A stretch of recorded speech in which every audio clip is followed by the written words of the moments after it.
જો સ્વાધ્યાય 1.4 માં દાખલા નંબર 5 4 સુધી કાલે પૂરા કર્યા હતા. 5માં આપણે બંને રીતે ગણવાનું છે, એટલે કે કુલ ખર્ચની રીત અને કૌટુંબિક અંદાજપત્રની રીત.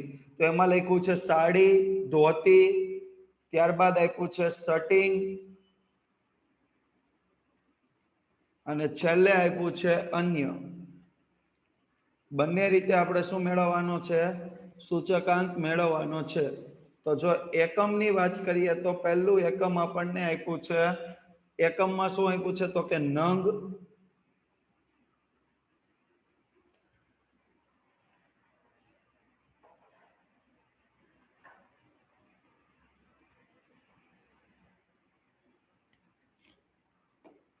ત્યારબાદ ધોતીમાં પણ શું આપ્યું છે? નંગ.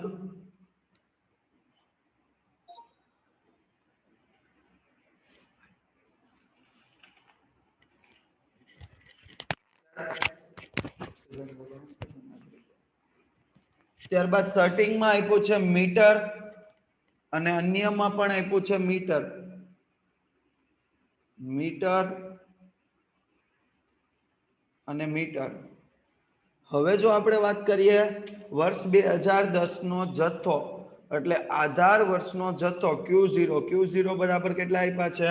તો કે 5, 8, 20, 15. હવે આપણે વાત કરીએ ભાવ. ભાવ એટલે P0. તો P0 બરાબર 300, ત્યારબાદ 70, 32.40 અને 20.90. ત્યારબાદ વાત કરીએ P1. તો P1 કેટલા આપ્યા છે? 400, 100, 38 અને 23.80. હવે પહેલા આપણે કુલ ખર્ચની રીતે મેળવવાની વાત કરીએ તો કુલ ખર્ચની રીતે શું આવશે? P0, P1 Q0, P0 Q0, P1 Q0, P0 Q0. તો જો P1 Q0 ની વાત કરીએ તો 400 ગુણ્યા 5 એટલે 2000. ત્યારબાદ 100 ગુણ્યા 8 એટલે 800, 38 ગુણ્યા 20 P1 Q0 ની આપણે વાત કરીએ છીએ એટલે 760 અને 23.80 ગુણ્યા 15, 23.80 ગુણ્યા 15 એટલે 357. તો આનું આપણે શું મેળવવું પડશે? ટોટલ મેળવવું પડશે. તો ટોટલ મેળવીએ તો 3917.4, સોરી 3917, 3917. ટોટલ કઈ રીતે? તો 2000 પ્લસ 800 એટલે 2800 પ્લસ 760 એટલે 3560 પ્લસ 357 એટલે 3917.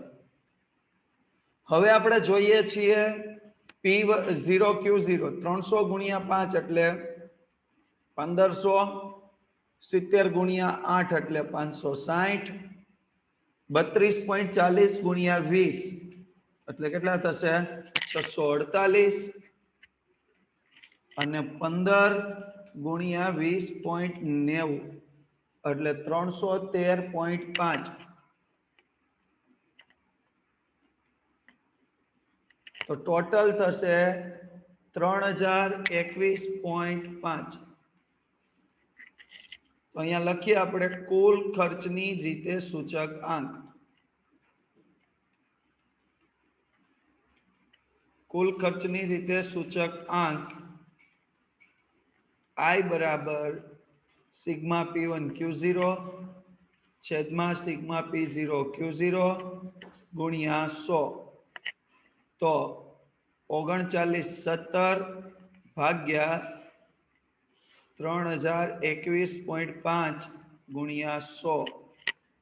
તો 3917 ભાગ્યા 3021.5 બરાબર કેટલા આવશે? તો કે 129.64. I બરાબર 129.64 આ આપણને મળ્યો કુલ ખર્ચની રીતે સૂચકાંક.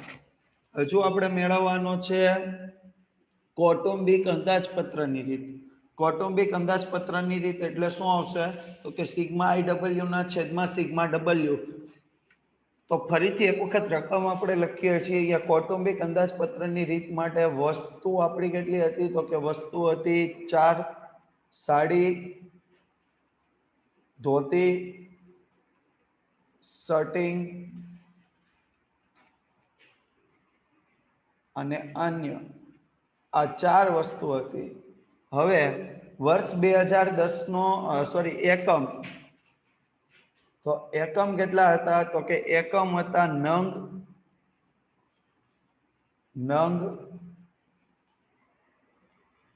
મીટર અને છેલ્લે હતું મીટર. નંગ, મીટર અને મીટર. બરાબર.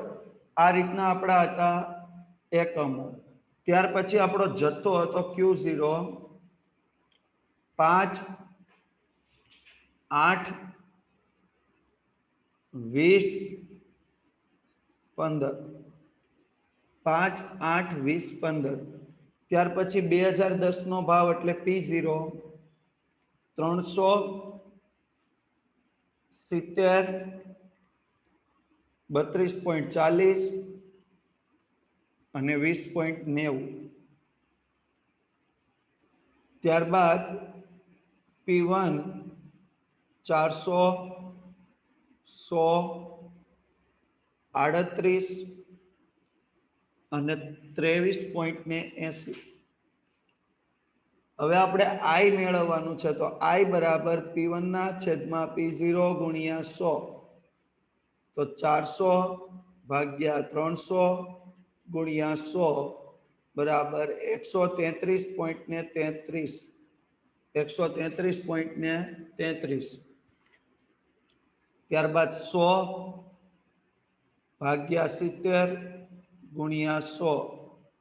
તો 100 ભાગ્યા 70 ગુણ્યા 100 બરાબર કેટલા થશે? 142.86. 142.86.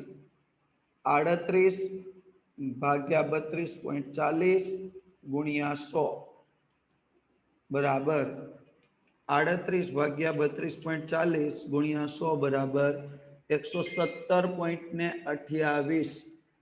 117.28.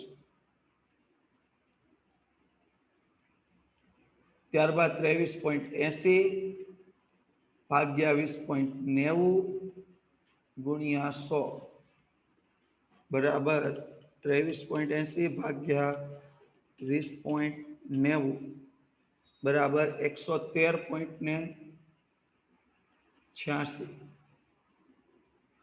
સોરી 88. 86 નહીં, 88.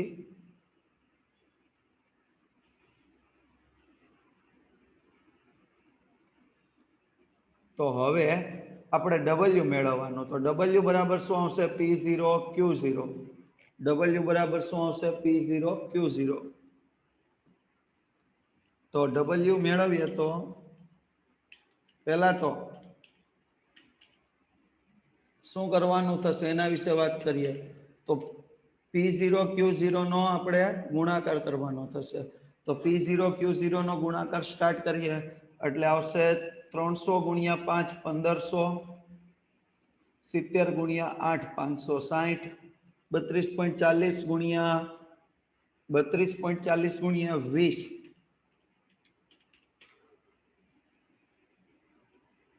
648 અને 15 ગુણ્યા 20.90 એટલે 313.5.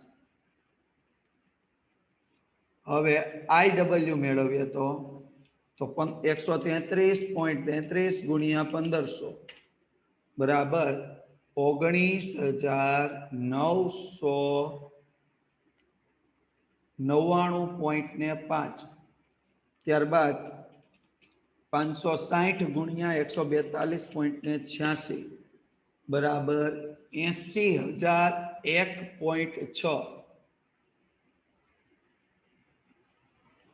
ત્યારબાદ 648 ગુણ્યા 117.28 એટલે 75,997.44 અને છેલ્લે 313.5 ગુણ્યા 113.88 બરાબર 35,701.38 35,701.38 તો હવે આપણે જો એનો ગુણાકાર કરીએ તો સોરી સરવાળો કરવાનો છે ને, ગુણાકાર નથી કરવાનો, સરવાળો કરવાનો છે. તો સરવાળો કરીએ તો 19,999.5 વત્તા 80,001.6 વત્તા 75,997.44 વત્તા 35,701 ને 38 સોરી 39 નહીં 38 બરાબર એક જ મિનિટ હો.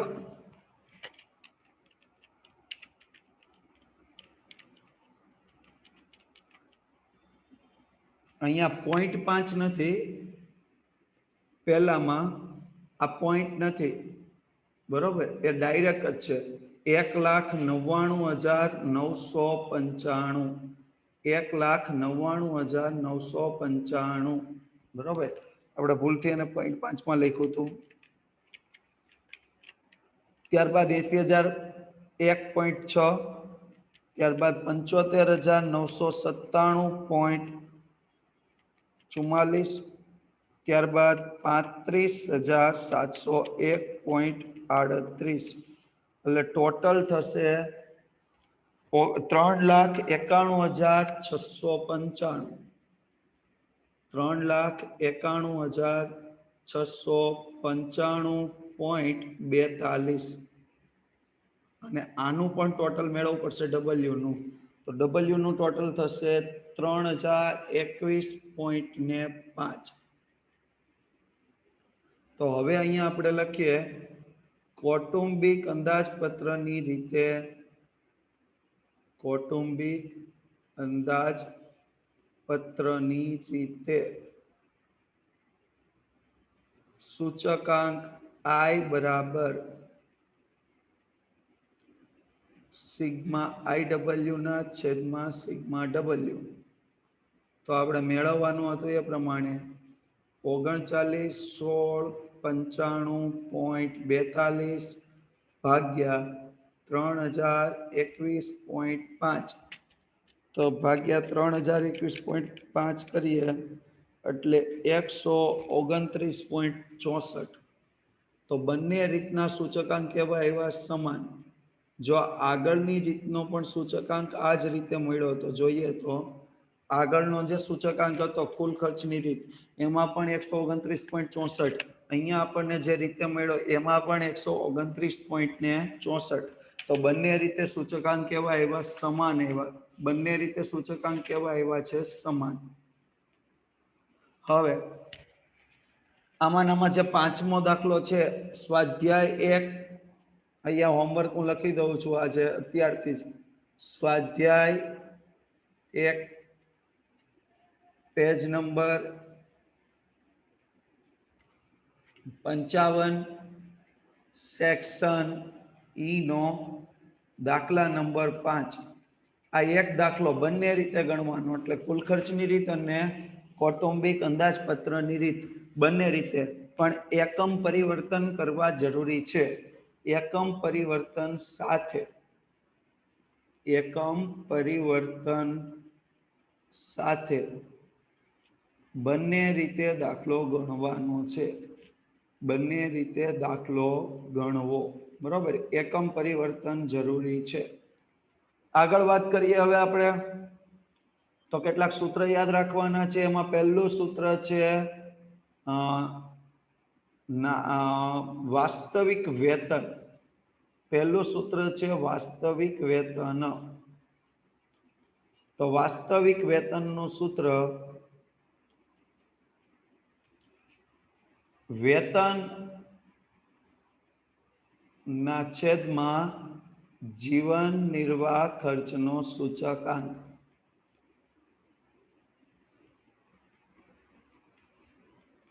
વેતનના છેદમાં જીવન નિર્વાહ ખર્ચનો સૂચકાંક ગુણ્યા 100.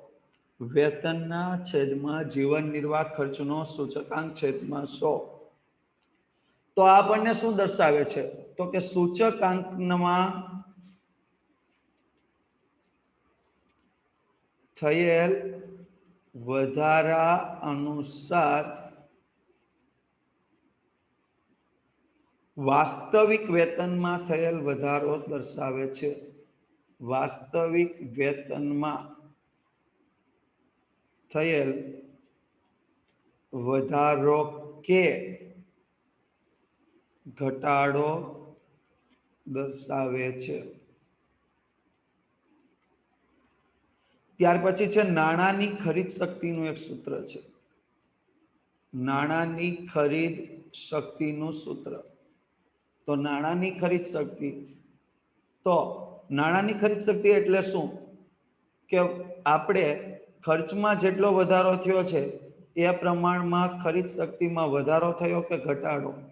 તો 1/છેદમાં જીવન નિર્વાહ ખર્ચનો સૂચકાંક જીવન નિર્વાહ ખર્ચનો સૂચકાંક ગુણ્યા 100. જે શું દર્શાવે છે? તો નાણાંનું મૂલ્ય. એટલે કે જો 2020માં જે સૂચકાંક 115 આવે અને ભાગાકાર કરીને જે કિંમત મેળવીએ, અને 2021માં જો 120 આવે ભાગાકાર કરીને કિંમત મેળવીએ, તો એ દર થઈ જશે 0.92 અને એક થાય કદાચ 2020 ની થાય 0.95, 2021 ની થાય 0.92. તો શું થશે? તો 0.95 એટલે કે 1 રૂપિયા સામે 0.95 રૂપિયાની વસ્તુ મળે છે. જ્યારે આગળ 0.92 થાય તો 1 રૂપિયા સામે 0.92 ની વસ્તુ મળે છે, એટલે 92 પૈસાની વસ્તુ મળે છે. આ 1 રૂપિયો એ આધાર વર્ષનો ભાવ ગણવાનો થાય છે. ત્યારબાદ આપણે આગળ વાત કરીએ આ બે સૂત્ર અને અર્થઘટન તમારે લખવા નથી, બંને સૂત્ર યાદ રાખવાના છે, બરોબર? ત્યારબાદ એક સૌથી અગત્યનું છે એ છે ફુગાવાનો દર. ફુગાવાનો દર. તો અહીંયા આપણે લખીએ સૂત્ર: ચાલુ વર્ષનો જીવન નિર્વાહ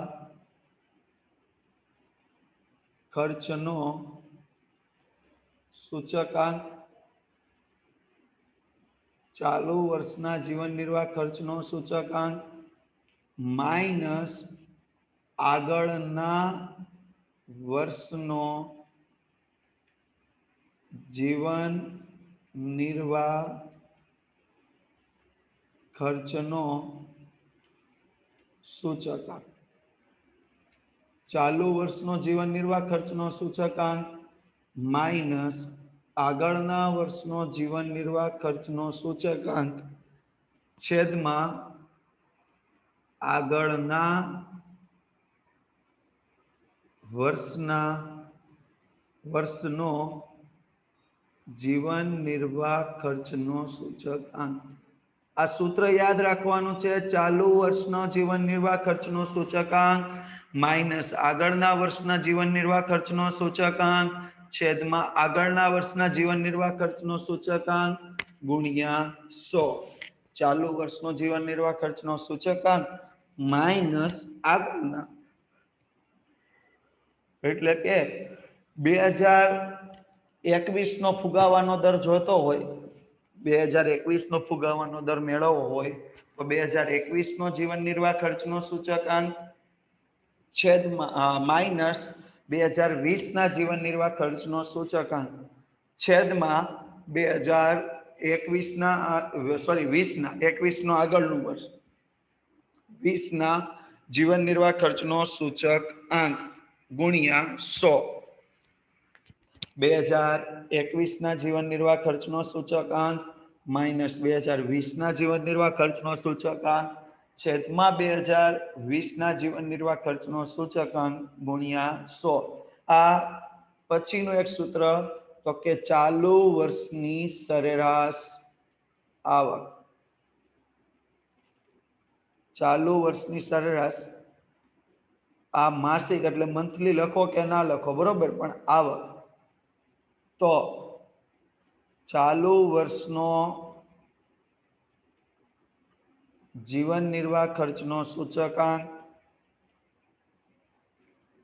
ચાલુ વર્ષનો જીવન નિર્વાહ ખર્ચનો સૂચકાંક, આ એક સૂત્ર યાદ રાખવાનું છે, છેદમાં આધાર વર્ષનો જીવન નિર્વાહ ખર્ચનો સૂચકાંક. આધાર વર્ષનો જીવન નિર્વાહ ખર્ચનો સૂચકાંક ગુણ્યા 100. ચાલુ વર્ષનો જીવન નિર્વાહ ખર્ચનો સૂચકાંક છેદમાં આધાર વર્ષનો જીવન નિર્વાહ ખર્ચનો સૂચકાંક ગુણ્યા 100. સોરી, ગુણ્યા 100 નહીં, ગુણ્યા આધાર વર્ષની આવક, આધાર વર્ષની સરેરાશ આવક. તો આ સૂત્રમાં તમને 4 વસ્તુ આપેલી છે, 4 વસ્તુ ગણવાની છે. કઈ કઈ? તો કે ચાલુ વર્ષની સરેરાશ માસિક આવક બરાબર ચાલુ વર્ષનો સૂચકાંક છેદમાં આધાર વર્ષનો સૂચકાંક ગુણ્યા આધાર વર્ષની આવક. તો આ 4 માંથી જો કોઈ પણ 3 વસ્તુ આપેલી હોય અને ચોથી આપેલી ન હોય, 3 આપેલી હોય અને ચોથી આપેલી ન હોય, તો પણ તમે ચોથી મેળવી શકો છો. આને એક ધ્યાનમાં રાખવાનું છે. 3 વસ્તુ આપી દીધી છે, ચોથી આપી નથી, છતાં પણ તમે ચોથી મેળવી શકો છો. આ એક બાબતને ખાસ ધ્યાનમાં રાખવાનું છે. તો હવે સ્વાધ્યાય 1.4 પૂરું થઈ ગયું. તો સ્વાધ્યાયમાં જઈએ. સ્વાધ્યાય 1 માં સેક્શન સી માં દાખલાઓની શરૂઆત કરીએ.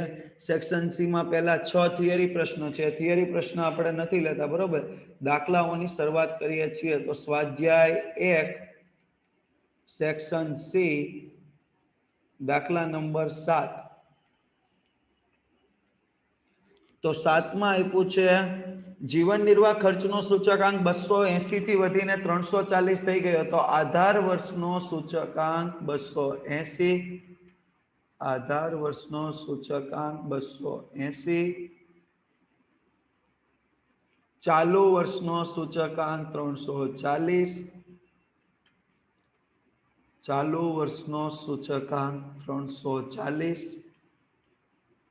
ત્યારબાદ આધાર વર્ષનું વેતન કેટલું આપ્યું છે? 13,500. આધાર વર્ષનું વેતન 13,500. જ્યારે ચાલુ વર્ષનું વેતન થયું કેટલું છે? તો ચાલુ વર્ષનું વેતન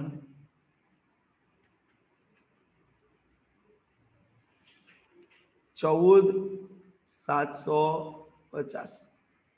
ખાસ હું તમને અત્યારે જણાવી દઉં, અહીંયા આ થયું છે, હકીકતમાં થવું કેટલું જોઈએ એ મેળવવું હોય તો આપણું કયું સૂત્ર આવશે? તો આપણે છેલ્લે હમણાં લખ્યું છે, ચાલુ વર્ષની આવક એટલે ચાલુ વર્ષનું વેતન બરાબર ચાલુ વર્ષનો સૂચકાંક, ચાલુ વર્ષનો સૂચકાંક છેદમાં આધાર વર્ષનો સૂચકાંક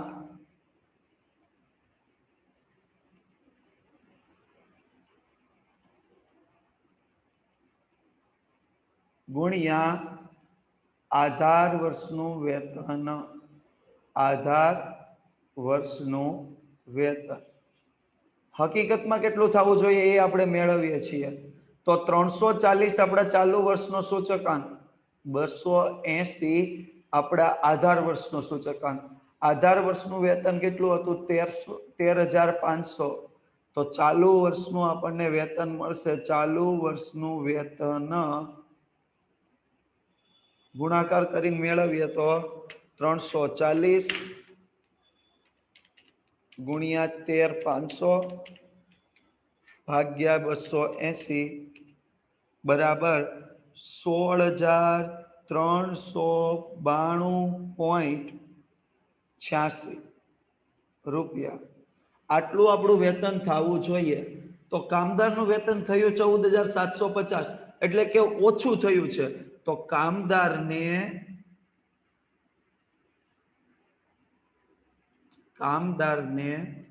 વાસ્તવમાં નુકસાન થયું છે। કામદારને વાસ્તવમાં નુકસાન થયું। કારણ શું એ વસ્તુ સમજીએ।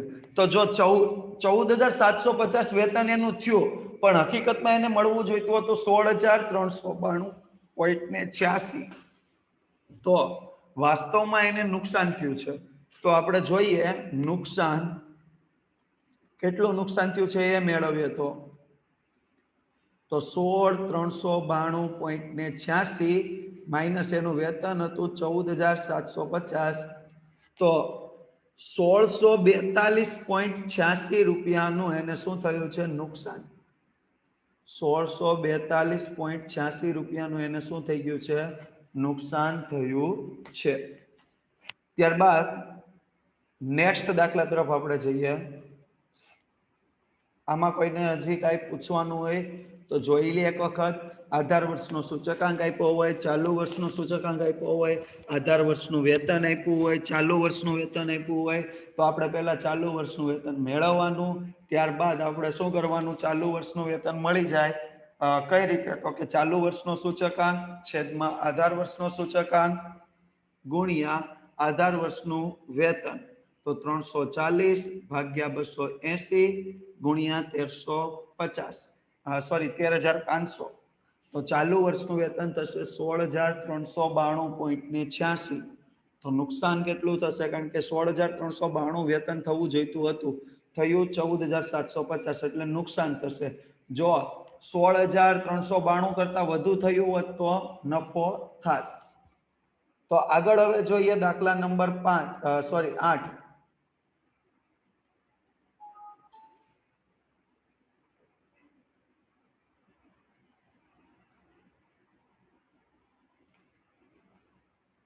દાખલા નંબર જોઈએ 8।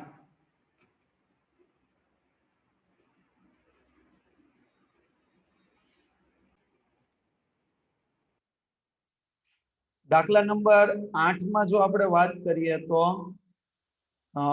આપણને મેળવવાનું કહ્યું છે વાસ્તવિક વેતન બરોબર। તો શરૂઆત કરીએ વર્ષ આપ્યા છે 2010 થી 2013 2010 2011 2012 2013 આ આપણને વર્ષ આપ્યા છે। વેતનની વાત કરીએ તો વેતન આપણને આપ્યું છે 35,000 ત્યારબાદ આપ્યું છે 40,000 ત્યારબાદ આપ્યું છે 42,000 ત્યારબાદ આપ્યું છે 50,000। જો જીવન નિર્વાહ ખર્ચના સૂચકાંકની વાત કરીએ તો જીવન નિર્વાહ ખર્ચનો સૂચકાંક તો જીવન નિર્વાહ ખર્ચના સૂચકાંકમાં જો જોઈએ તો 120 150 130 અને છેલ્લે આપ્યું છે 160। તો વાસ્તવિક વેતન બરાબર વેતનના છેદમાં જીવન નિર્વાહ ખર્ચનો સૂચકાંક ગુણ્યા 100। તો કેટલા આવશે તો કે 120 નહીં 35,000 માંથી આપણે બાદ કરો 35,000 ભાગ્યા 120 કરશું તો 35,000 ભાગ્યા 120 ગુણ્યા 100 35,000 ભાગ્યા 120 ગુણ્યા 100 એટલે 35,000 ભાગ્યા 120 ગુણ્યા 100 એટલે 29,166.67 પછી 40,000 ભાગ્યા 150 ગુણ્યા 100 તો 40,000 ભાગ્યા 150 ગુણ્યા 100 એટલે 26,666.67 ત્યારબાદ 42,000 ભાગ્યા 130 ગુણ્યા 100 તો 42,000 ભાગ્યા 130 ગુણ્યા 100 કરીએ એટલે